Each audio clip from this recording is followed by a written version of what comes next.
क्या हाल है दोस्तों। आज हम इक्वेटोरियल गिनी में डुबकी लगा रहे हैं। एक ऐसा देश जो सीक्रेट्स और छिपे हुए ज्वेल्स से भरा है जिनके बारे में आपने कभी नहीं सुना होगा। रेगुलर टूरिस्ट स्पॉट्स को भूल जाओ। मैंने 10 अमेजिंग जगहें ढूंढ निकाली हैं, एनएच्ड बीचेस से लेकर खोए हुए आइलैंड्स तक। हर जगह पिछली से ज्यादा वाइल्ड है और लास्ट वाली पूरी तरह बदल देगी कि आप दुनिया के इस हिस्से को कैसे देखते हैं। तैयार हो जाओ, यह इक्वेटोरियल गिनी के छिपे हुए खजानों की अल्टीमेट गाइड है। हमारी यह जर्नी हमें ऐसी अमेजिंग जगहों पर ले जाती है जो मॉडर्न लाइफ की भागदौड़ से बहुत दूर है। हमारा पहला स्टॉप उरेका है, एक ऐसी जगह जहां आपको टाइम में पीछे जाने जैसा फील होता है। यह बायोको आइलैंड का सबसे रिमोट विलेज है, दुनिया का एक सीक्रेट कोना जहां लाइफ एक अलग ही स्पीड से चलती है। उरेका पहुंचना अपने आप में एक एडवेंचर है।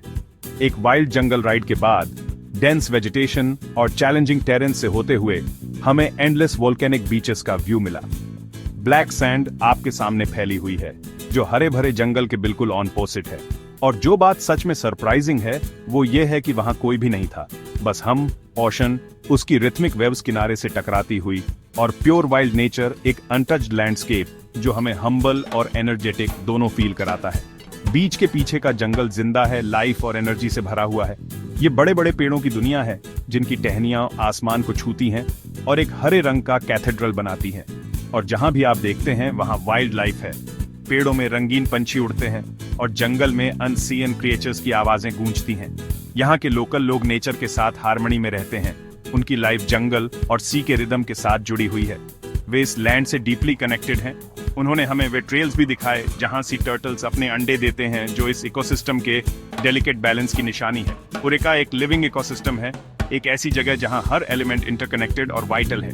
यह अनटच्ड और प्योर है, एक सच में सैंक्चुअरी जो नेचुरल वर्ल्ड की ब्यूटी और पावर की याद हटाता है।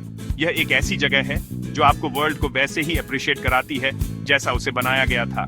एक ऐसी दुनिया जहां प्रिस्टीन लैंडस्केप्स और थ्राइविंग इकोसिस्टम्स हैं। यह एक हिडन जेम की डेफिनेशन है, एक ऐसी जगह जो आपके यहां से जाने के बहुत टाइम बाद तक आपके साथ रहेगी। हमारा अगला बड़ा चैलेंज, हम ऊंचा निशाना लगा रहे हैं लिटरली जब हम पिको बसीले पर चढ़ने की तैयारी कर रहे हैं। ये मैजेस्टिक माउंटेन हमें बुला रहा था और आखिरकार हम जवाब दे रहे हैं। ये इक्वेटोरियल गिनी की सबसे ऊंची चोटी है, इस रीजन का एक सच्चा जायंट। हम अपनी लिमिट्स को पुश करने और ऊपर से अमेजिंग व्यूज एक्सपीरियंस करने के लिए तैयार हैं। इस डॉर्मेंट वॉल्केनो पर चढ़ना आसान काम नहीं है, लेकिन ये जर्नी ही इसे इतना स्पेशल बनाती है। चढ़ाई आपको ह्यूमिड जंगल की गहराई से ऊपर ले जाती है जो लाइफ और वाइब्रेंट कलर से भरी दुनिया है। फिर आप एक मिस्टी क्लाउड फॉरेस्ट में ट्रांजिशन करेंगे, इथीरियल ब्यूटी का एक रेल्म जहां हवा नमी से भरी है। यह माउंटेन एक पैराडाइस है जहां रेयर वाइल्ड लाइफ हर जगह पनपती है। अपनी आंखें खुली रखें। हमने मंकीज को पेड़ों के बीच प्लेफुल तरीके से झूलते देखा, एक डिलाइटफुल साइट। और हमें यूनिक प्लांट्स मिले, ऐसी स्पीसीज जो आपको प्लेनेट पर कहीं और नहीं मिलेंगी। फाइनल क्लाइंब ब्रूटल है, एंड्योरेंस और डिटर्मिनेशन का एक सच्चा टेस्ट। लेकिन ऊपर से नजारा, जंगल, ओशन जहां तक नजर जाती है फैला हुआ है। आप साफ दिन में कैमरून को भी देख सकते हैं, दूर एक पड़ोसी देश। यह अनरियल है, एक सच में ब्रेथ टेकिंग पैनोरामा आपके सामने आता है।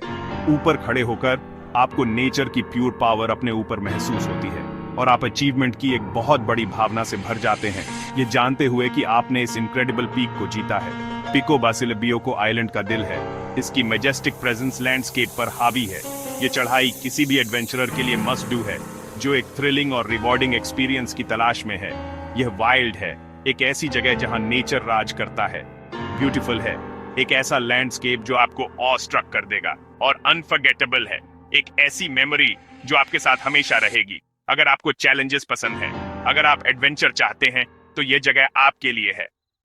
बियोको में गहरा अंदर हमें मोका की वैली मिली, रोलिंग हिल्स के बीच एक हरा भरा और सुंदर पैराडाइस। ठंडा मौसम और फर्टाइल जमीन इसे आइलैंड का एग्रीकल्चरल हार्ट बनाते हैं।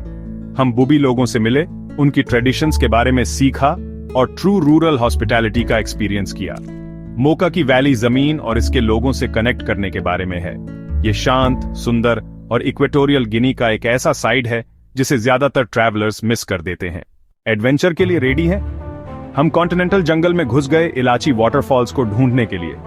कोई सिग्नल नहीं, कोई भीड़ नहीं, बस डेंस रेन फॉरेस्ट में एक जंगली वॉक, नदियों को पार करते हुए और घनी झाड़ियों से रास्ता बनाते हुए। अचानक पेड़ खुले और वो वहां था। एक 200 मीटर का वाटरफॉल एक क्रिस्टल क्लियर पूल में गरजते हुए गिर रहा था। इलाची की ताकत और सुंदरता बहुत ही शानदार है। कोई प्लेटफॉर्म नहीं, कोई टूरिस्ट नहीं, बस प्योर और अनटच्ड नेचर। जर्नी से रिवॉर्ड और भी मीठा हो जाता है। Next, Playa Arena Blanca. Mainland पर एक पूरी तरह से व्हाइट सैंड स्ट्रेच, लेकिन यहां मैजिक है।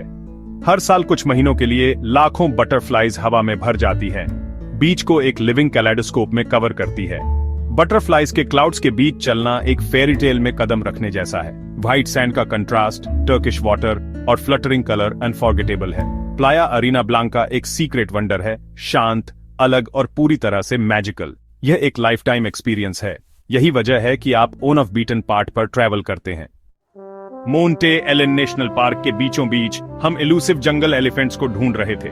लोकल लोगों के साथ हम घने रेन फॉरेस्ट से गुजरे, अफ्रीका के लास्ट अनटच्ड जंगलों में से एक में वाइल्ड लाइफ को ट्रैक करते हुए।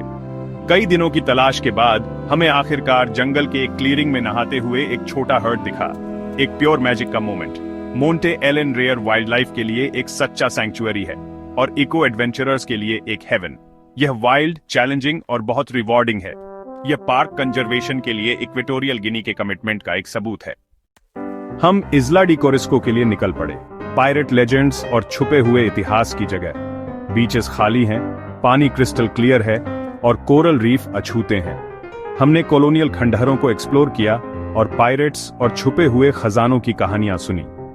आइलैंड का पास्ट हर जगह है, पुराने सिमेट्री से लेकर ओवरग्रोन विलेजेस तक। कोरिस्को एक साथ सुंदर और रहस्यमय है, एक सुनसान पैराडाइज जिसमें एक डरावनी कहानी है। यह उन एक्सप्लोरर्स के लिए परफेक्ट है जो एडवेंचर और लेजेंड चाहते हैं।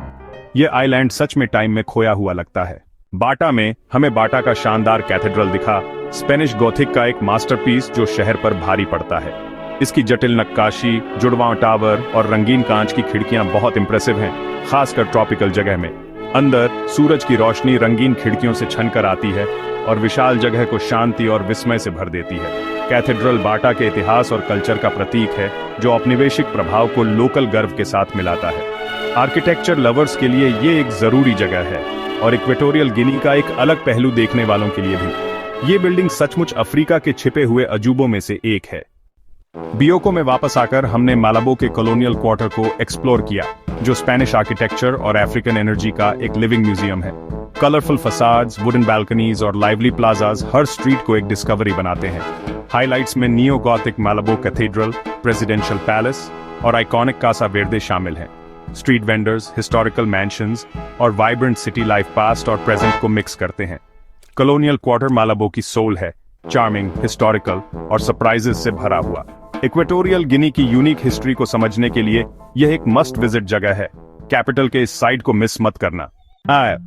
इक्वेटोरियल गिनी में इस कमाल के सफर में हमारा लास्ट स्टॉप है एविन्योंग। यह शहर हमारे हार्टों में एक स्पेशल जगह रखता है, जो कंट्री की ऑथेंटिक स्पिरिट को रिप्रेजेंट करता है। यह एक लाइवली मार्केट टाउन है, जो कॉन्टिनेंट की पहाड़ियों के बीच बसा है और चारों ओर अमेजिंग लैंडस्केप से घिरा है, जो दूर दूर तक फैला है। यहाँ की हवा फ्रेश है और लाइफ की पेस बहुत रिलैक्स्ड है। सेंट्रल मार्केट कलरफुल है, एक्टिविटी का एक वाइब्रेंट हब जहां लोकल लोग ट्रेड और सोशलाइज करने के लिए आते हैं। यह सेंसेस के लिए एक फीस्ट है, जिसमें एग्जॉटिक फ्लेवर भरे हैं और सबसे वार्म और वेलकमिंग चेहरे हैं। आप यहां तुरंत घर जैसा फील करेंगे। यह रियल इक्वेटोरियल गिनी है, अनफिल्टर्ड और लाइफ से भरपूर। हमने स्टॉल्स के थ्रू अपना रास्ता बनाया, इस बिजी मार्केट के दृश्यों और आवाजों को अब्सॉर्ब किया।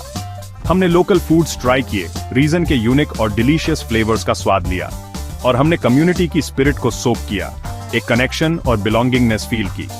आसपास की पहाड़ियां हाइकिंग के लिए परफेक्ट हैं, नेचर में जाने और हिडन जेम्स डिस्कवर करने का मौका देती हैं। वे टाउन और आसपास के कंट्री साइड के ब्रेड टेकिंग व्यूज भी ऑफर करते हैं।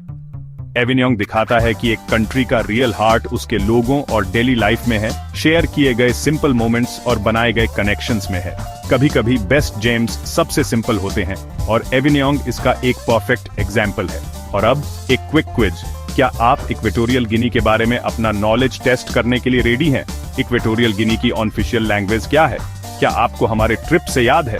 और मलाबो किस आइलैंड पर है? अपना थिंकिंग कैप लगाओ, अपने आंसर्स नीचे कमेंट सेक्शन में ड्रॉप करें। हम यह देखने के लिए ईगर हैं कि आपने क्या सीखा है।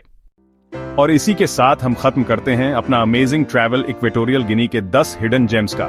रिमोट बीचेस से लेकर जंगल के वाटरफॉल्स तक और तितलियों से ढकी सैंड्स तक, इस कंट्री ने मुझे स्पीचलेस कर दिया।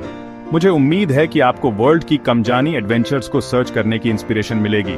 लाइक करें, शेयर करें और ऐसे और एपिक ट्रेवल्स के लिए सब्सक्राइब करें।